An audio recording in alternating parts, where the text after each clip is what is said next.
When my husband and I arrived at my in-laws' house, my mother-in-law greeted us with a smile. However, she only invited my husband inside. When I tried to enter, she glared at me and said, "You're not needed here," and slammed the door shut. I was shocked. I gently opened the door again, but she glared at me with fury. "I heard about it. Your parents are in debt, aren't they? We don't need a wife like that," she said, and slammed the door again. I stood there, stunned, with my bags in hand. Inside, I could hear my husband and mother-in-law laughing and having a good time. I realized I didn't need to put up with this kind of treatment, so I quickly left. My name is Nancy. I'm a 32-year-old doctor working at the hospital my parents founded. I met my husband, John, when he was admitted to our hospital after an injury. He's charming, friendly, and a great conversationalist. Even though he's 5 years younger, he seemed mature and dependable. We got married after a year of dating. He works as a vice president at his father's company. My mother-in-law also worked at the company. Both his parents were thrilled when we got married. Your parents run a big hospital, and now a doctor is becoming our son's wife. It's like a dream. We're so glad to have you, Nancy, my mother-in-law used to say. Every year during Christmas and other holidays, we would visit my in-laws' house. They always welcomed us warmly. I would bring delicious food and drinks as gifts, which they used for New Year's celebrations. My mother-in-law would lead the cooking, and even though I offered to help, she would decline, saying, "Nancy, you work hard as a doctor. Just relax. Your family. Don't feel like you have to do anything." My husband would agree. I always looked forward to these visits. But today was different. My mother-in-law looked at me as if I were an enemy, her gaze cold and piercing. This was the first time I had experienced such coldness from her. Dead at my parents' house. I had never heard of such a thing. I have a younger brother who is also a doctor, and we both work at our family's hospital. Recently, my father called me to discuss his health, but there was no mention of any debt. As I drove home, I remembered a conversation I had with my husband a week ago. Both of us have busy jobs, but that day we happened to come home at the same time. My dad's retiring from being a doctor. He says his eyesight isn't what it used to be, especially for surgery, so they decided to close the hospital. I told him. My husband looked shocked and exclaimed, "What? The hospital's closing? Do they have debts or something?" I'm not sure about debts, but they're planning to sell the hospital property. So I won't be working at the hospital anymore. I'll be taking a break for a while, I said. But before I could finish, I received an emergency call from the hospital and had to leave immediately. "We'll continue this later," I had said, but there was hardly any time for it afterward. My husband claimed he was busy at work and came home late, and with my night shifts, we hardly spoke. I'm sure he exaggerated our conversation, thinking my parents' hospital had closed due to debts and that I was involved in paying them off. He must have told his parents that. Still, the cold treatment from my mother-in-law was unbelievable. Lost in these thoughts, I was heading home when I heard a phone ringing from my bag. Locked out by my mother-in-law, I had driven off with my husband's belongings still in the car. His phone was in the bag, ringing non-stop. I had never looked at his phone before, but thinking it might be urgent, I decided to check. I pulled over, took out his phone, and tried a few passwords. Knowing my husband's aversion to complications, I figured it wouldn't be too complex. As I thought, it unlocked with his birthday. The caller was a woman named Susan, a name I hadn't heard before. Checking the history, there were numerous exchanges with Susan. The messages were shocking. "I want to see you soon. I wish I could be with Susan forever. I'll be with my wife during the New Year holidays. I'll miss you. Once I get the money, I plan to leave her." Really? That makes me happy. I love Susan the most.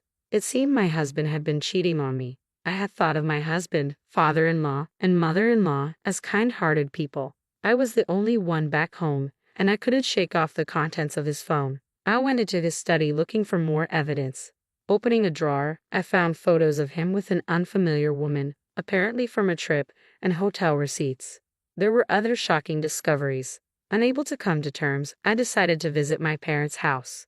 When I rang the doorbell, my mother opened the door, surprised. "Why are you here so late? You look pale. Are you okay?" Seeing her caring face, tears streamed down. Noticing my state, she wrapped me in a blanket. My father, sensing something was wrong, asked what happened. I told them about the in-laws and their unfair treatment. My mother was shocked and my father was furious. "It's so terrible. Ungrateful people. It turned out my husband's family business wasn't doing well. They often approached my father for financial help, which he provided, thinking of me. Maybe you should play along for a while and see their true colors, my father suggested. It seemed intriguing at the time. The next day, I returned to my in-laws' house and shouted at the entrance, "I'm sorry for being an immature wife. Please let me in." I brought various gourmet ingredients and fine wine as gifts and finally gained entry into the house. My mother-in-law, seeing the luxurious gifts, smiled greedily. Behind her, my father-in-law and husband gave me cold stares. "We only treated you well because we thought you were the daughter of a prestigious hospital. Now that we know your family's hospital is drowning in debt, you'll work hard as a wife," she said. "Understood," I replied. From then on, the harassment towards me was relentless. "Come on, start cooking," she ordered, kicking me towards the kitchen. Using the ingredients I brought, I prepared dishes and served them. My father-in-law, mother-in-law, and husband eagerly began eating. "Hey, we're out of wine. Bring the next bottle. You're so inattentive. Is this all you cooked? You might be a smart doctor, but you're a terrible housewife," they complained, though they finished every dish.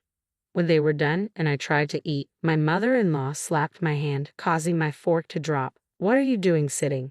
You think you're eating with us? Housekeepers eat leftovers in the kitchen." "So, I'm a housekeeper now?" I asked. "How dare you talk back? With all your family's debt, John, do you feel the same way?" "I never liked your arrogant attitude, Nancy. I tolerated it because I thought your family was wealthy." "Listen to Mom. I'll keep you around as a housekeeper," he replied.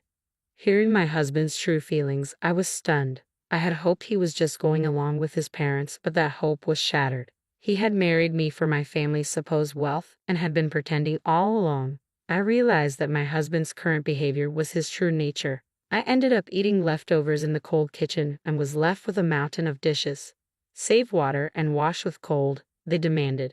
Washing dishes with icy water in the freezing winter was cruel. It was so cold that my whole body trembled. For sleep, my mother-in-law pointed to a shed with no heating or bed. "Where is the bed?" I asked. "What, you think you're getting a bed? There are old towels and cardboard in the shed. Make do," she replied. I understood their true nature. Thankfully, I had recorded their abusive words. I had no more business in this house. That night, in the freezing shed, anger towards my father-in-law, mother-in-law, and husband kept me warm. I'll never forgive them. Late at night, after they drunkenly passed out, I drove back to my parents' house. After a good night's sleep, as I was packing the next morning, the door burst open. My mother-in-law and husband stormed in. "You think you can just leave without making breakfast? What's the meaning of leaving your husband behind?" they demanded. Their contemptuous looks were terrifying. It seemed my father-in-law was at work, but my husband and mother-in-law had come to berate me further. "I am done with both of you," I said. "You dare talk back to your mother-in-law and husband? You're even worse than I thought.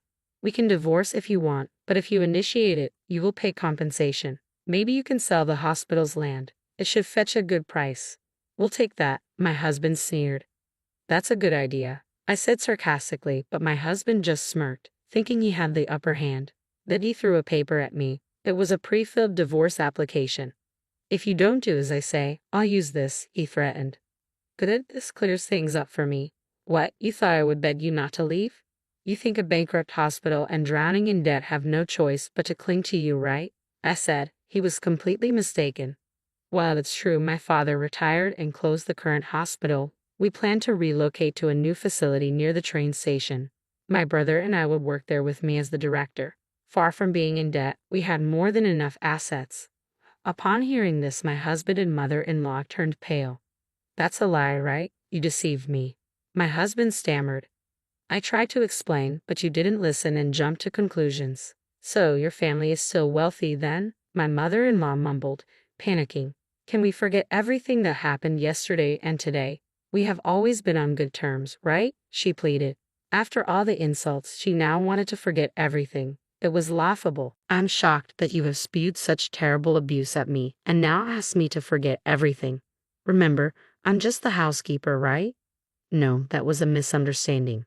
"I'm sorry, please let it go," my mother-in-law pleaded. "It's too late. I know your true feelings.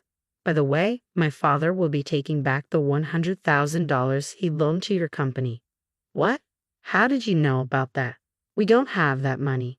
My husband started to panic, realizing the gravity of his mistake. Nancy, I'm sorry. I should have defended you from Mom. I promise to protect you from now on. You mean protect Susan, right? How did you know about Susan? You were cheating while pretending to work late. I have all the evidence. I showed him the photos and email exchanges on my phone. He stared at the evidence, sweating profusely. You will be the one paying compensation. Susan was just a fling I met at a bar. I'll break up with her. Please forgive me. He began to apologize, looking pitiful as he drooled onto the floor, making him look miserable. That's not all. I showed him a photo of a life insurance policy taken out on me and a detailed pamphlet about car maintenance with a marked section about tampering with car brakes. You not only wanted my family's money but also my life. I have consulted the police so you can't harm me anymore. My company's in trouble. I need the money. Please help me. Don't joke. We'll communicate through lawyers from now on. I never want to see your face again. As he lunged at me, my father and brother emerged from the back room, grabbing his arm and protecting me. My husband, pinned to the ground, cried while my mother-in-law stood there stunned. The house was purchased under my name. I'll be selling it, so please leave as soon as possible. My husband and mother-in-law, who always had an excuse not to leave, were sadly sent away by my brother. After that, I got a divorce. I received compensation from my husband and the woman he cheated with. He kept begging to get back together, but when I threatened to consult the police due to his persistence, he stopped coming around. Through a lawyer, I demanded repayment from my father-in-law's company, and the $100,000 my father had lent was safely returned. My father-in-law's business, already struggling, went bankrupt with a lot of debt. My father-in-law, mother-in-law, and husband now live in an old apartment, juggling multiple part-time and day jobs but can't seem to keep up with their debts. I work as a director of a newly built hospital with my brother's help. We are dedicated to helping those suffering from injuries and illness. It's fulfilling every day. I bought a comfortable apartment near the hospital and am enjoying living my own life.